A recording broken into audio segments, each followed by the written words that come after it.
This is a whole big, let's have fun and surprise Harry with all kinds of good stuff. So here's what we're going to do. We're going to clap, scream, shout. We're going to put some hands together. We're going to make some noise for the man behind the mask, Mr. Alice Cooper.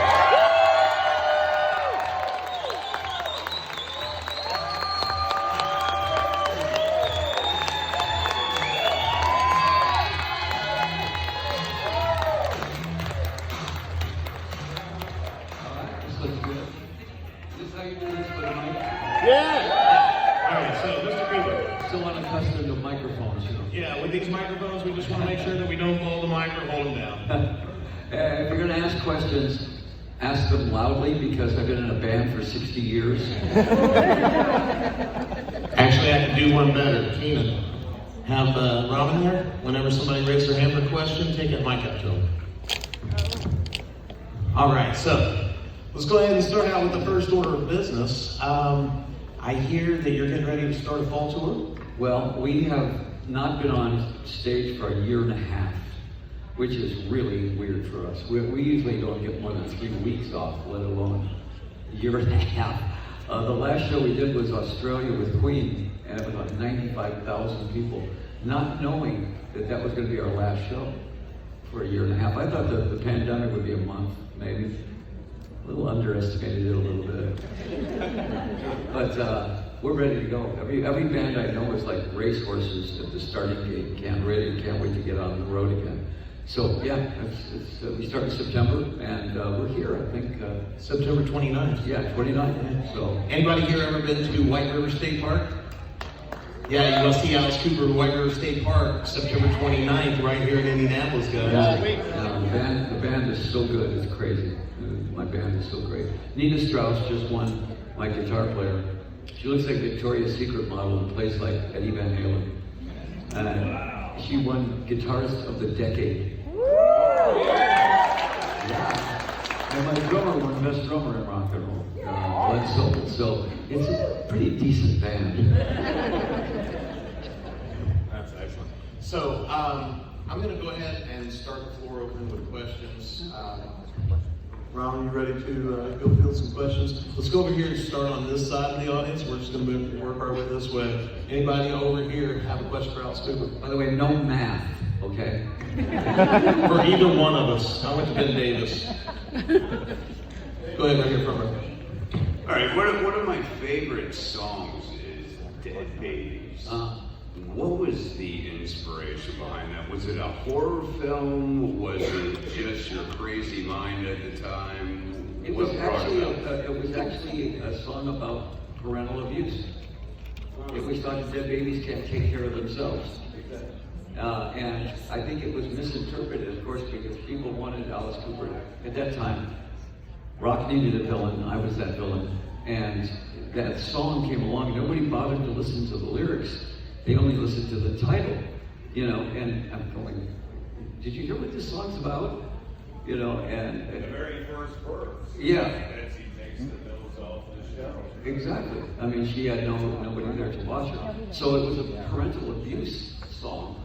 Way before. Beautifully eerie. Yeah, Bob Ezrin, my producer, he's my George Martin. You know, he's the guy that can take any song that we do and in some cases, he's creepier than I am. I mean, he's really, I'll take it to one point and then he'll take it to the next point. Now, really? Okay, let's do that. But all those little piano parts, those little classical piano parts, that's all Bob Ezrin. The Stephen, you know, all that stuff, that's all Bob bringing in that into the album, which is great. Yeah. You know. Thank you. So, real quick question for you on mine. I've read in several different places that's referred to you as the godfather of shock rock. How does that title feel? Well, you know, rock needed a villain. We had all these Peter Pans and no Captain Hook. You know, I mean, and so I was glad to be the villain. You know, I mean, I was sitting there, I've got the face for the villain, and I've got the look for it. And my band was theatrical to start with. In high school, we were theatrical. You know, and rock had never really embraced that theatricality. They figured if you do theatrics, you can't possibly be a good band. We spent a 9-hour rehearsal, 8 hours was on the music. because we were up against Led Zeppelin, we were up against the Stones, everybody. So you had to be a great band before you even thought about doing the theatrics. And that was the most important thing, was to be established as a great band. But we were the first band that were massively theatrical, that had hits. And I think that's what scared everybody. It's like giving you the Willy Wonka golden ticket, you know, if you get a hit record, everybody has to then kind of go, oh, wait a minute, what's that? And then here comes Bowie, here comes Kiss, here comes all those, you know, the bands afterwards. Which I expected, I totally expected those bands to show up. You know, I wasn't in competition with them. They were all friends of mine. You know, I just expected them to take it now where their theatrics were going to go. But it did open the door for Bowie and Kiss and those bands. All right, let's take a question from towards the middle here. Anybody back here towards the middle? I have a quick question about the Man with the Golden Gun. How would that concept would have been had you have done the theme song for that movie? Well, you know, they picked Lulu.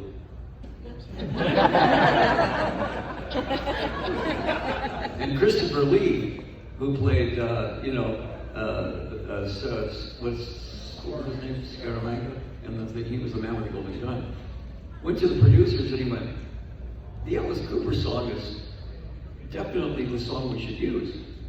And they only wanted girls to sing James Bond themes.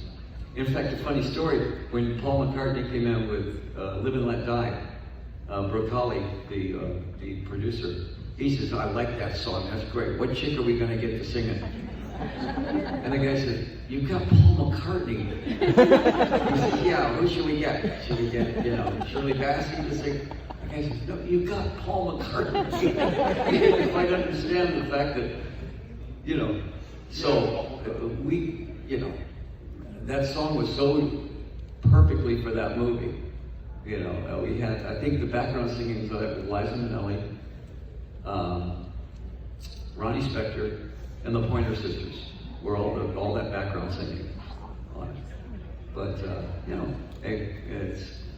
I still think of it as the theme for that movie. You want to get upstaged by Lulu? Come on. All right, let's hit the middle out here somewhere. Very straight towards the middle. Mine is very simple. Your favorite horror film of the last 5 years? Of the last 5 years, my favorite horror film of all time is Salem's Lot. The original Salem's Lot. And people are shocked by that, but if you watch that movie, there's 5 or 6 scenes in that movie that are some of the best scenes ever shot in horror, because they set you up really well with it. The scene of the kids scratching on the window, floating outside the window, come on. And the guy in the wheel, in the rocking chair. And then when Barlow shows up, all they did was talked about Barlow the whole movie. And then all of a sudden, my daughter was 4 years old, and we're watching the movie. When Barlow showed up, she ran into the wall. Calico, who's now, an actress, done some horror movies. But I think Barlow might have been the best vampire ever, the scariest by far. But that movie was amazing, and the music was great in it, and Tobe Hooper directed it. The music, though, was amazing in that movie. If you haven't seen that, go back and watch it again, because it's got some really, really good scenes in it. Yeah. The last 5 years, I thought, what was the movie where I'm trying to think of the name of it, where the girl gets her head knocked off in the car? Hereditary. Amazing movie. That's a creepy movie. That's a really creepy movie. Yeah. That movie just kept getting creepier and creepier, What was her name? Janie? Yes. Yeah. She could have gotten an Academy Award nomination for that. She was great in that. Yeah, do me a favor, will you pass that mic 2 down from me? Oh, did you get it back? Okay. Right here, Sam. Black shirt. Thank you. You have an amazing lineup of songs, and I'm thankful for just each and every one of them. Well, there's one that stands out to me from your, hope I'm pronouncing this right, the Dada album, Formerly Warmer. Yes. It's an eerily creepy but beautiful song. So what was the inspiration behind that, and where did the name Formerly Warmer come from? Well, you know, Bob Ezra and I were writing that, and it was at the end of my blackout period. I did about 3 albums I don't remember writing, recording, or doing back in my, my delirium days. And Dada was just at the end of that. And I remember writing that with Bob going, this song is really disturbing. And Formerly Warmer lived in the attic, and they just put his food out there. He never ate the food, so what was he eating?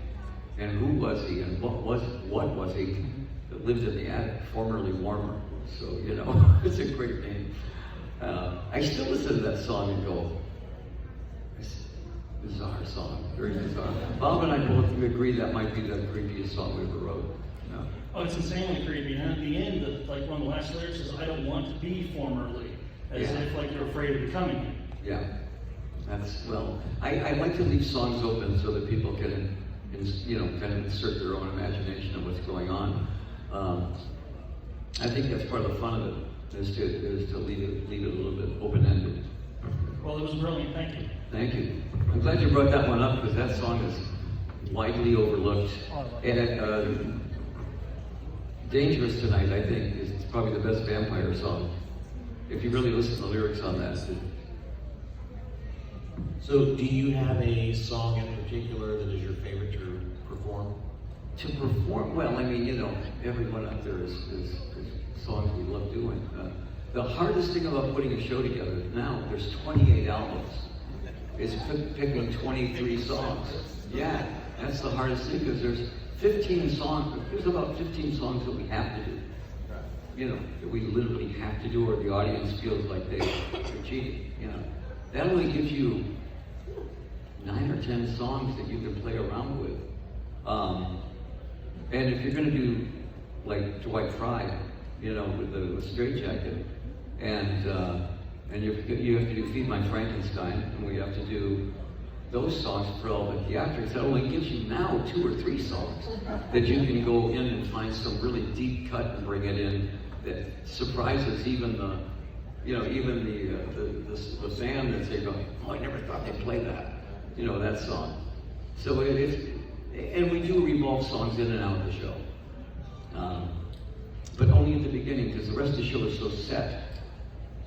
Lighting, I tell my band this at the very beginning. If somebody new is in the band, I said, look, I can guarantee you 3 things. You're going to see the world, you're going to get paid, you're going to get stitches. And everybody in my band right now has had stitches. Because, there's a lot of moving objects on that stage, and there's a lot of things moving around. I don't use rubber swords. I don't use rubber switchblades. And somebody gets a little too close. They wear them with pride, though, the stitches. Those aren't really 3 very bad stipulations. I'm a construction worker. I get those at work all the time. Yeah, you get your stitches, you can brag about DJ, it. let me know. All right, I can tell you one time what happened to me. So I get stitches also. In fact, a lot of them. And I used to drink a little bit. I'm 38 years without drinking now. But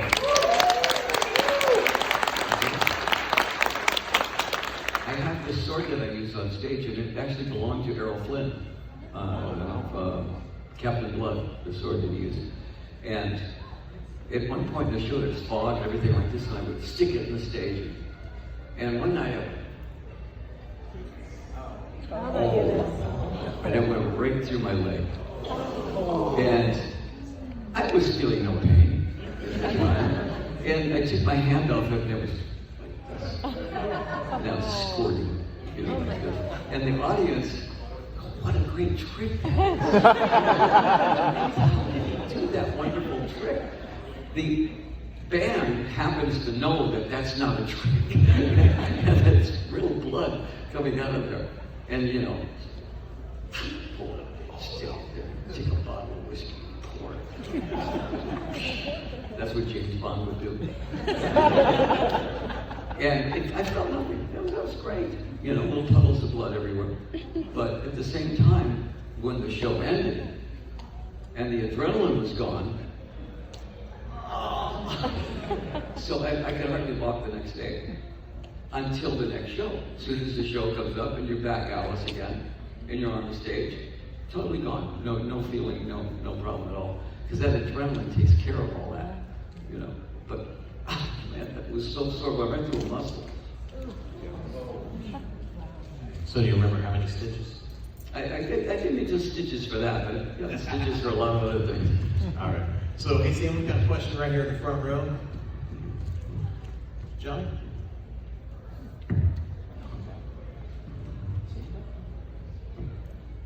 Hi.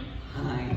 I don't know if you remember me from yesterday. I remember you from years ago, 20, 30 years ago.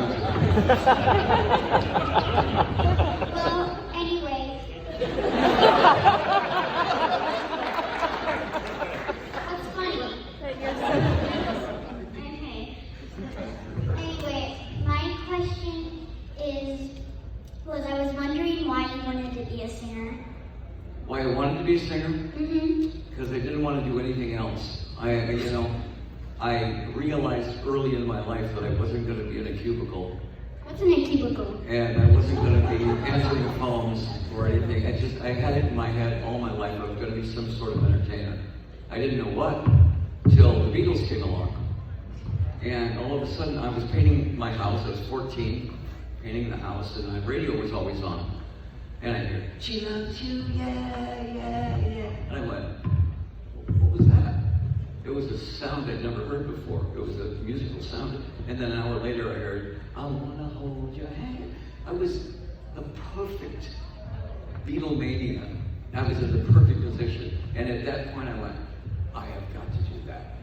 You know, whatever that is. I called Dennis Dunaway. We were both on the track and cross country team in high school. And John Spear, our original drummer, all three of us were four-year lettermen. And we were going to be in a band, which those two things generally don't go together. So we started the band. And, you know, but people don't realize it's like after school, we'd go out and run 10, 15 miles, do cross country. Then we'd go to somebody's house and rehearse. Didn't have any time for homework. That's what girlfriends are for. And I mean, that was a coexistence between all that, but I knew I always wanted to do something in show business. It just happened to be rock and roll, you know. If I wasn't doing this, I don't know, I probably would have been a screenwriter or something, you know, some sort of writing. I'm a screenwriter. She's gonna be a star.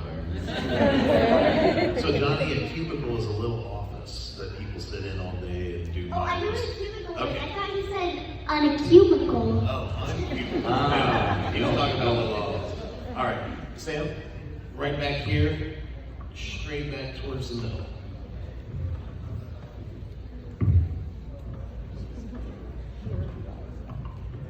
Alice, tell me a little bit about From the Inside. What was the inspiration on that album? For which one? From the Inside? From the Inside was great. At one point, I woke up in the morning and threw up blood. And that looks great on stage, but it doesn't look great in the Holiday Inn.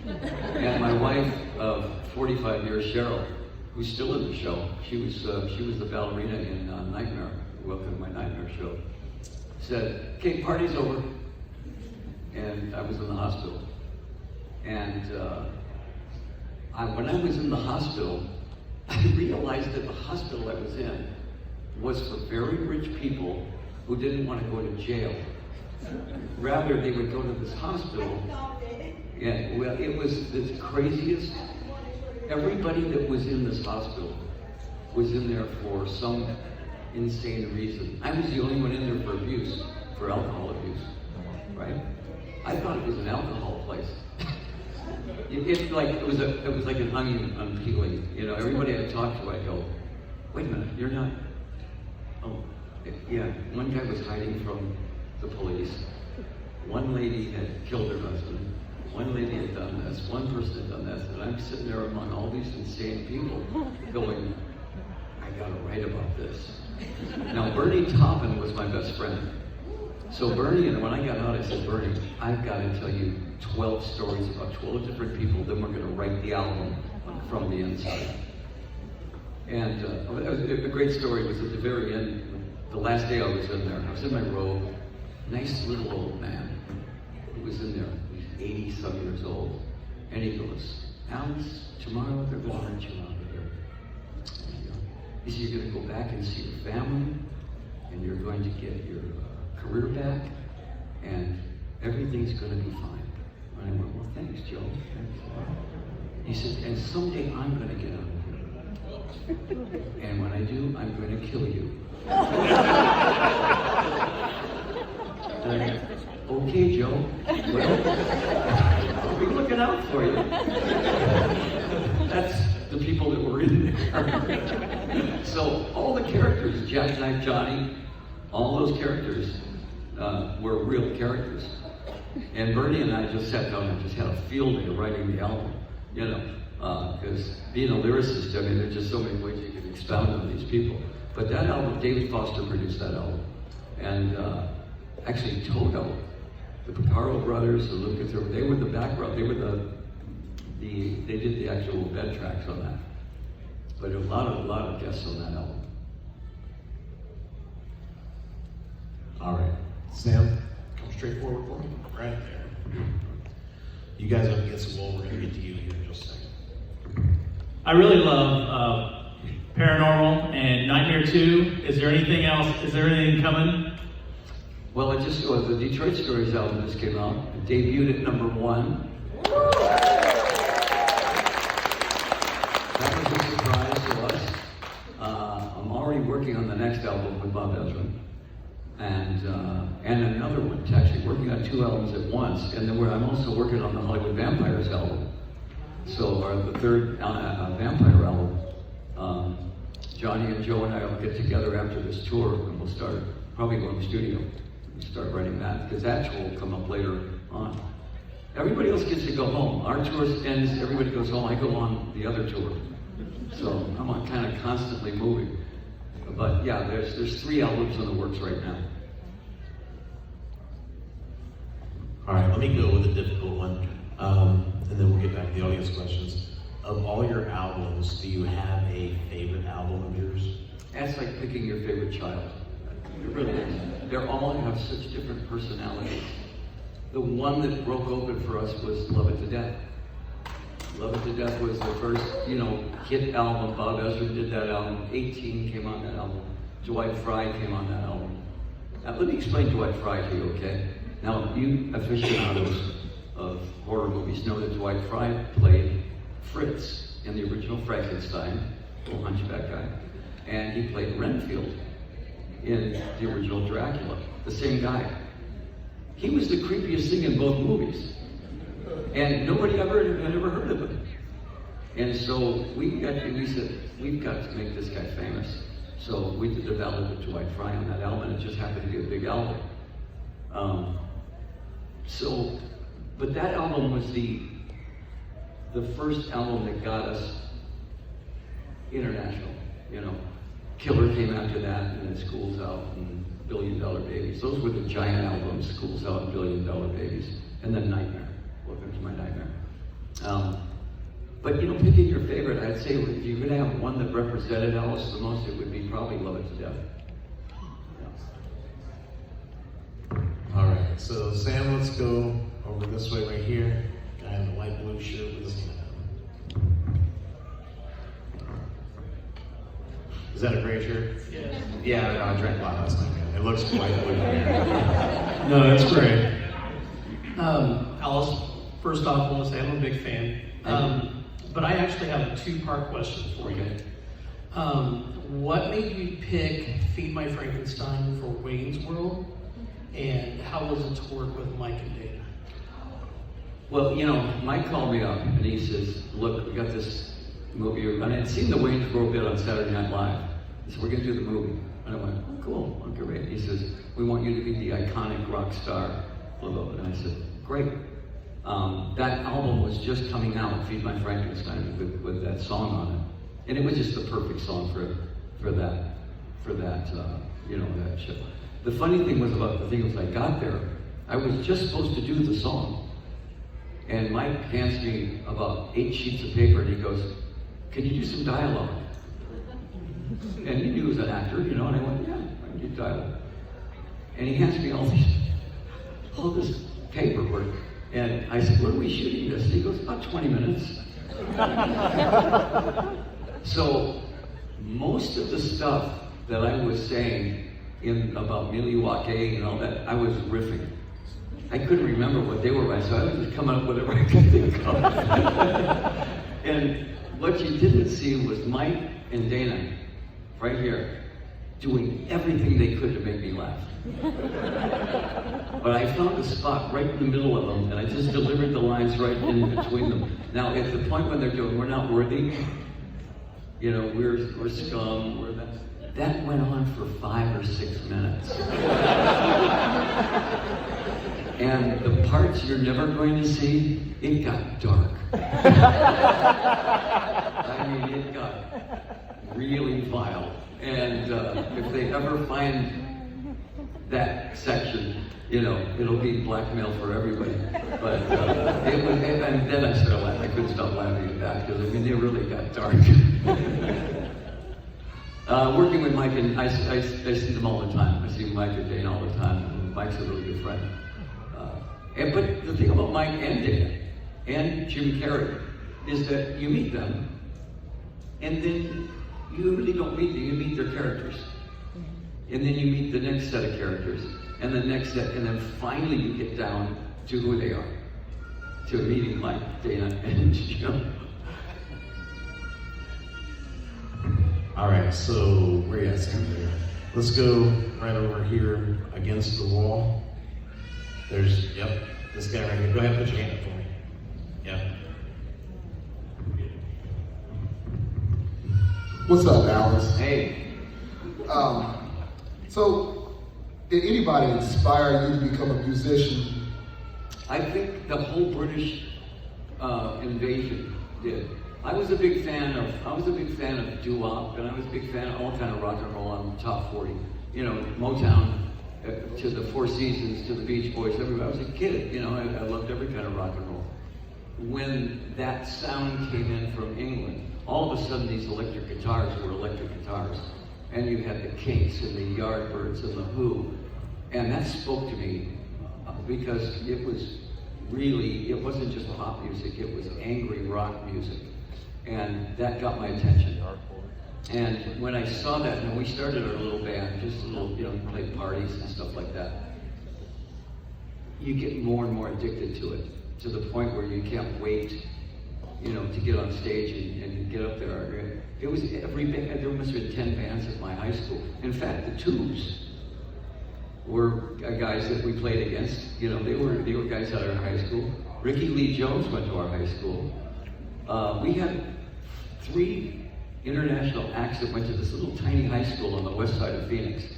It was weird how many, national acts came out of that high school. But, every week there was a new band. We'd be watching Hullabaloo or whatever it was, and all of a sudden you'd see this band called the Kinks. Well, who are these guys? They were great.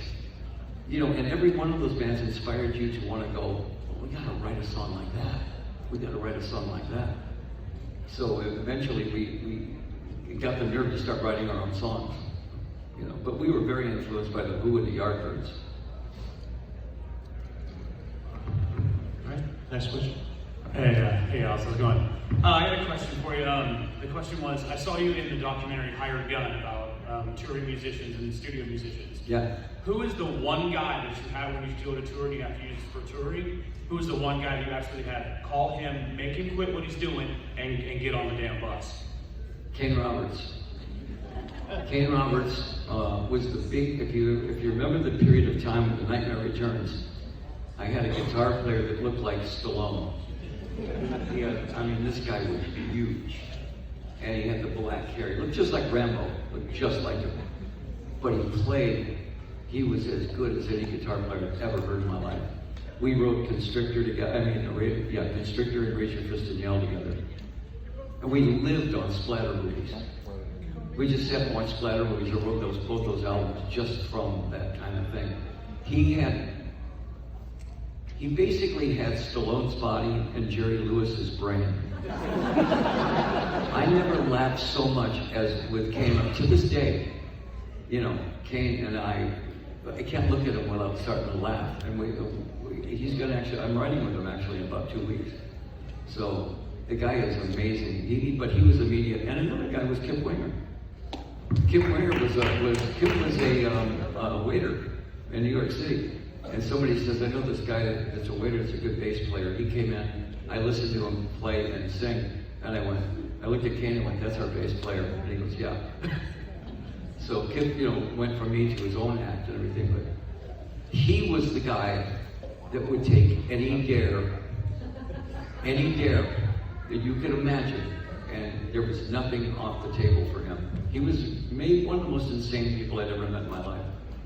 Like we'd be in the lobby in Detroit, people checking in at night, and somebody would say, hey Kip, $20 to take all your clothes off and walk across the lobby. And he'd go, okay. And he would do this little dance while he's walking through. There was nothing off the table for him. People wouldn't think that about Kip Winger, but truly insane. He was also a martial artist, took ballet, and could write a score for a movie. The guy was a pretty amazing, talented guy. Excellent. All right, how about right over here? I saw we had one right up front. Yeah, right here. And a kiss shirt. A kiss shirt. That band, all they need is a gimmick. It works. We told them where to buy their makeup, okay? Do you think a day will come where Visto Blanco would tour with you? Visto Blanco is great. Chuck Garrett, my bass player, and my daughter is the lead singer. She is the motor queen, and she is something. It'd be hard for Chuck to do the opening and then come back into my band and do it. It's a little bit tough on that one. But they're a great band. Visto Blanco, look out for them. In fact, there's 2 songs that Calico wrote on the album, new album, that I was knocked out by them. Really, really knocked out. And my son's band, Co-op, is another band that's just like as good as anybody I've ever worked with. Really, really good. They're sort of like Linkin Park, in your face kind of rock and roll like that. He's got the best voice in the family. Dash does. Yeah. So watch out for Co-op too. All right, so the last time you and I talked, you were telling me some stories about the Whiskey Go-Go and Jim Morrison and those days. Are there any of those stories that we're allowed to share? Oh yeah. Well, we used to open for the Doors, and Jim and I may have had a few drinks. He mentioned that they had a 2-drink limit, and then they were both done. We were in Oregon at one point, and Robbie Krager tells this story all the time. He said they walked in for rehearsal, and it's an old theater, so it had a balcony.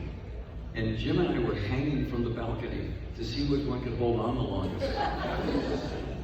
There might have been whiskey involved. At the time, I don't know how we got up or back, but we tied. Neither one of us fell. But Jim was great. I mean, Jim was really, truly a poet, but very self-destructive.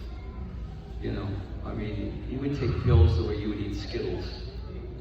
And up, down, over, right? But when he got on stage, he was brilliant. When he was in the studio, brilliant. Every song was about that. This is the end. Break on through to the other side. It was all about getting to the other side with him. And eventually, that was one that didn't surprise me. Certain deaths. These people you kind of go, well, Janis Joplin could drink anybody under the table. All of us, Jimi Hendrix, all of it. We'd sit there and we'd be plowed and she would still be going. We didn't know she was doing heroin though. You know, if we would have known that, we would have stopped her, but nobody knew. You know, so the 27 Club, I knew everybody in the 27 Club. You know, getting past 27 was sort of like, then you had a chance to move on. But it's funny how every single one of the people in the 27 Club were absolutely brilliant. They kind of got to this one point, and I don't know what happened. It just ebbed out. You know, they couldn't stay on this planet any longer. So, you know, but Jimi Hendrix was a good friend of ours too. Jimmy was great. So, yeah, and mentioning the Doors being, you know, and Jim being destructive and everything, the name of the band was actually taken from Aldous Huxley's The Doors of Perception. Yeah. Where did you come up with Alice Cooper? Well, you know, everybody thinks it was, you know, it was the Ouija board and all this. That's the story everybody loved more than anything. That was not the story at all. We found out, we were called the Naz, and we found out that there was another band, Todd Rundgren's band was called the Naz, on the East Coast, and they had a hit record. Now we gotta change the name. So we came up with every kind of horrific name you could think of, the Husky Baby Sandwich. Things like that, you know, there's all these names that were just, and I'm like, wait a minute, let's go the other way. What if we sound like a little old lady that makes cookies for the kids at the end of the block? Like Betty Crocker. I didn't think of Betty Crocker, I thought, what's the most American name I can think of? Alice Cooper. That was the first name we came up with. And that was the name that stuck. For some reason, we just kept saying, this is this, but you know, Alice Cooper. And then that was going to be the name of the band. That wasn't my name. That was the name of the band. So many people just kept calling me Alice that I finally took on the name and legally changed it to Alice Cooper. But that's how the name started. It was a matter of, they thought they were going to get some blonde folk singer, and they got us. I can tell you one great story now. This is why we had to move to Detroit. In Los Angeles, we played at a place called the Cheetah Club, and it was Lenny Bruce's birthday party. 5,000 people there. The Doors played that night, the Jefferson Airplane, all this, and we went on last. Now, if you picture Los Angeles in 1968, is this.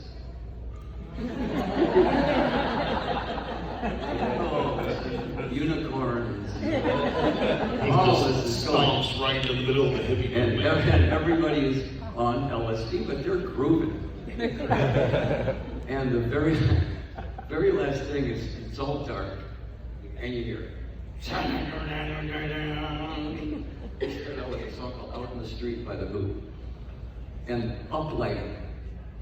And we looked like demented clowns. We had this makeup on that was just dripping. I was wearing black leather pants, a white slip that was ripped all to pieces with blood everywhere.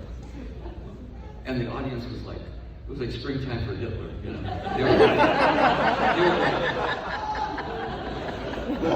They could not get out of that room fast enough.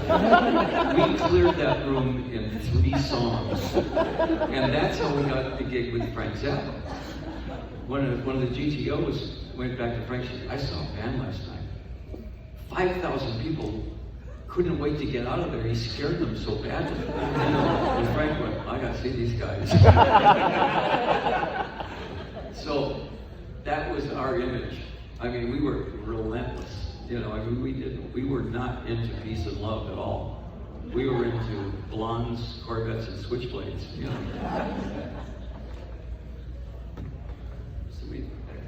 Yep, right here. Yep. Hang on one second, it's coming with the mic. Hi, Alex. My name is Heidi. This is more of a thank you and just a quick story than it is a question. I got to tell your daughter this story about 2 years ago, and she held my hand throughout the whole thing and listened to me cry and gave me the biggest hug. So you raised an amazing young lady. Back in 1975, about 3 years before I was born, my dad and his brother spent the day together, and they bought Welcome to My Nightmare. They bought copies and spent the day together listening to the album. Later that night, unfortunately, my uncle was killed in a car accident. So the last thing that my dad and his brother did was listen to that album together. And I heard this story from my dad growing up. He told me several times, and he had introduced me to your music, so I grew up listening to your music. And it was very important to him that was, that they had shared that together. So when I was in my early 20s, I surprised him. This was around 2000 or so. I can't remember which tour it was, but I surprised him and took him to see you in concert. And we decided to make this a tradition. So we spent the next almost 20 years together going to see you, and it was our father-daughter tradition. Unfortunately, I lost him 3 years ago next month to cancer, so I've lost my dad now since then. But I just wanted to thank you because I have these amazing memories, and I wouldn't have all of this one-on-one time. I had a great relationship with my dad anyway, but I have all this one-on-one time where we just bonded going to see you, and that was our special time. Wow. And I just wanted to thank you for that because we did it originally to honor his brother. It was sort of an honoring of his brother, but now, I'm continuing to go see you on my own. I saw you about a year or so ago after he passed for the first time, and I didn't know if I could handle going to see you without him, but I knew that he would want me to keep doing it. He was probably there with you. He was probably there, and Yeah. my sister, she's not in here, but she's with me today, and we're getting a picture with you later, so we're going to do that in honor of him today. Wow, So that's great. I just wanted to thank you that I have these amazing memories with my dad, and it's because of you. Oh, thank you. That's really nice. All right, guys, we've got time for a couple more questions. Most Sam? fathers and daughters go to Disneyland, but Bartle's back in the corner, all the way back.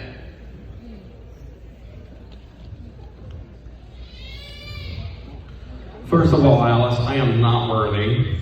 you are worthy, you may stand. Second of all, you are one of my favorite singers, but my other one was David Bowie. Did you ever get a chance to play with him or meet him? Who's that? David Bowie.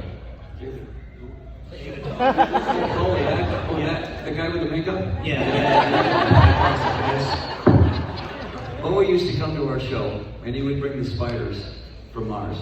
I remember he'd come to the show and he would go, "This is what we should be doing." And it was David Jones, and he was basically a mime artist before he was David Bowie. But he used to come to the show and he saw that it worked. He saw, well, you can do theatrics and you can do music. And he was a great musician, great singer, he had everything. Everybody wanted there to be some kind of rift between me and Bowie because he came out after me and he was this theatrical character. And I went, why would there be a rift? I don't think there was ever a rift between Picasso and Dali. You opened the door and this guy came through and he was going to be the space guy. I was the Phantom of the Opera, sort of. He was the space guy. Kiss were going to be the comic book characters. Everybody had their own specific character that they were going to do. But it never really it never confronted me as like competition. I looked at it as being a movement. I looked at it as being something that was new to rock and roll. Here comes the theatrical rock and roll, without giving up the music, without giving up the real, think of all the records David made, great records he made. If you don't have the music, if you don't have the cake, you can't put the icing on it. So the cake is the music, it's that thick, and the icing's like that thick. For most bands, our icing's about that thick. And Bowie's was like that. But all those characters, David and I were very good friends. And, he died way too early. That was certainly not from abuse. He really certainly left his mark, and very respectable. All right, I've got one more question for you. Of all the venues that you played around the world, do you have a favorite venue or a favorite concert hall? Well, we were the first band to ever play Sao Paulo, Brazil in 1971. It's 38 million people. They had never seen a rock concert. Okay. Indoors, there's a place there that holds, it's probably 6 times bigger than Madison Square Garden. We had 158,000 people indoors. Now, if you take 158,000 people indoors and they all go, it's going to be a roar. It's going to be the loudest thing you've ever heard. How about 158,000 stone drunk Brazilians?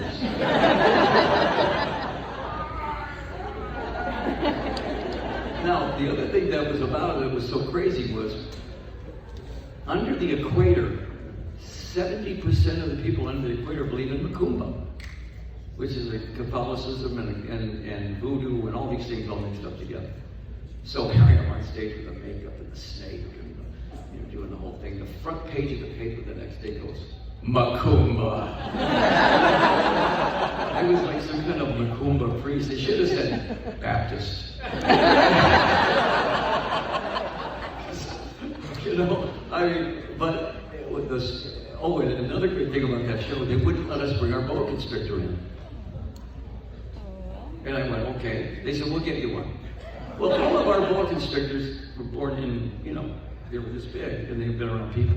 They went out in the jungle and took one off of a tree, put it in a bag. So I get to the show, and I go, oh, they said, you want to meet the snake? And I'm like, yeah, you can pick them up, just kind of get the feel of it. I opened the bag, and this thing came out of me. I went, I said, where did you get this? Oh, we got it in the jungle. So we had to tape his nose shut because he would have bitten me, he would have killed me, And the whole show, the thing was just, constricting me the whole time. I had to make sure he never got around my neck and all this stuff. It must have looked great. But that was one of the most memorable shows of all time. Was that the other most memorable show was the Toronto Peace Festival. Peace Festival. That's important to remember at the end of the story.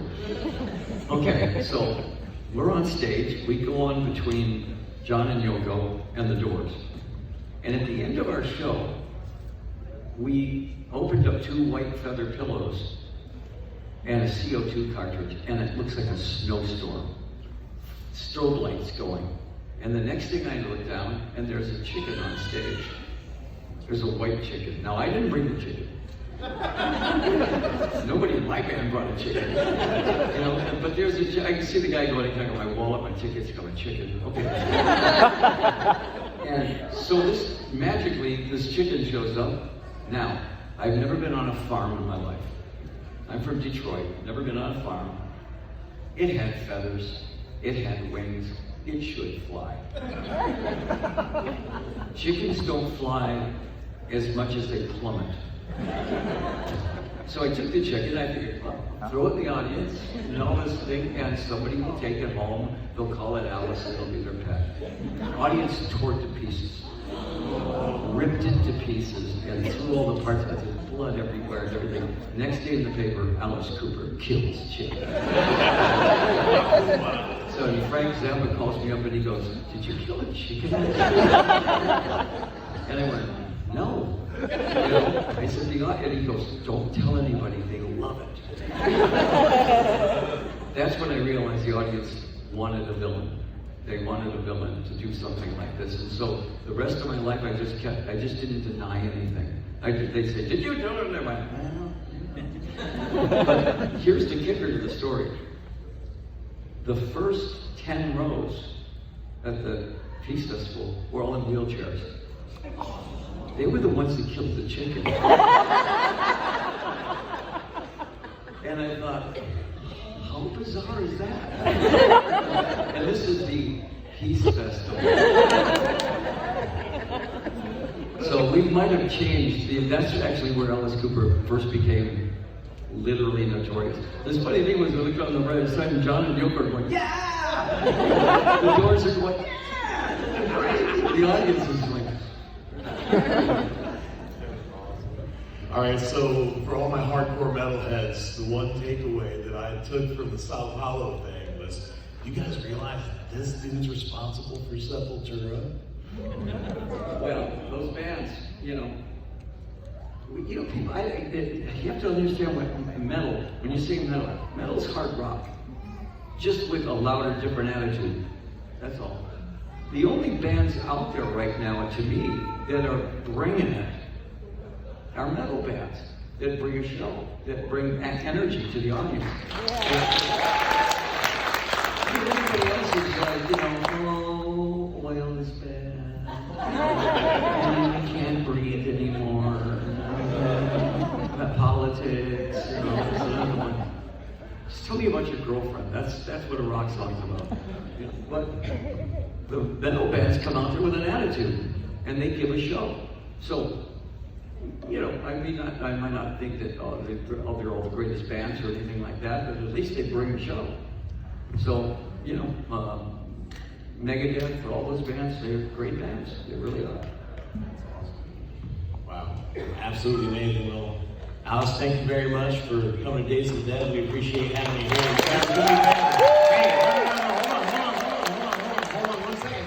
Because I just want to tell you, September 29th, White River State Park. You guys come see this guy. Now make a lot of noise.